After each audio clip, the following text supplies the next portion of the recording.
Well, I mean, I feel like this record is a pretty big leap in terms of the maturity of the band. I've kind of realized that the biggest leaps happen like every 2 records for us. The first one was kind of from Summer Darkness to the Triptych.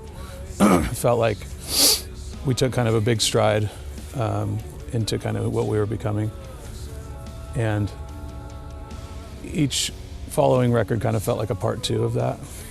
So where Storm the Gates of Hell kind of felt like a part 2 to the Triptych, we took another big leap with Worlds of Thorn, and True Defiance felt like a part 2 to that.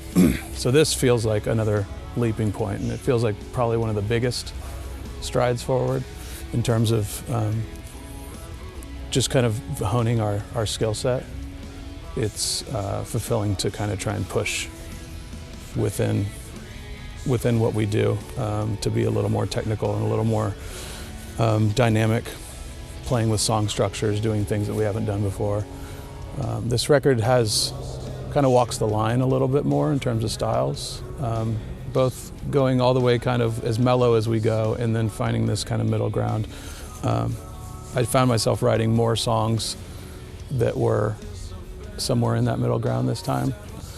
I more so wrote just whatever came. When I listen back to the record, it doesn't sound like it's heavy-ended on the mellow stuff. It actually seems like a really heavy record. And I think that's because a lot of the mellow material ended up actually being pretty heavy itself.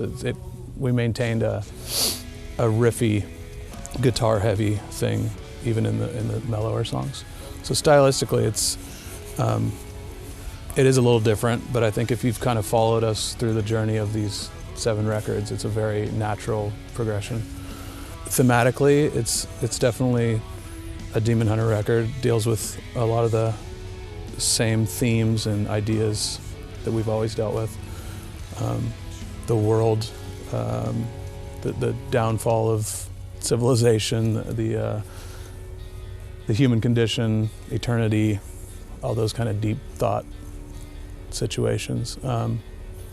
There's a few songs on this record that deal with the scrutiny of being a quote-unquote Christian band and what that comes with. And that's not something that's new to us in terms of dealing with it, but it's something I've never really sung about before. It's something that we talk about a lot as bands, and bands that we tour with and people that we're friends with, because it's a very common thing to feel like Christian fans in particular put bands on these totally unrealistic pedestals and expect them to kind of be on their best behavior at all times, for lack of a better term. Like it's interesting because the songs that I've written on every record have always been very transparent in how I operate in life and the struggles and trials that I go through and that I try to relate to other people with. And I think a lot of people see those as issues that are in my past and that I've already dealt with and that I've overcome or something. And that's not the case, and it's never going to be the case. And it's not reality, and it's not,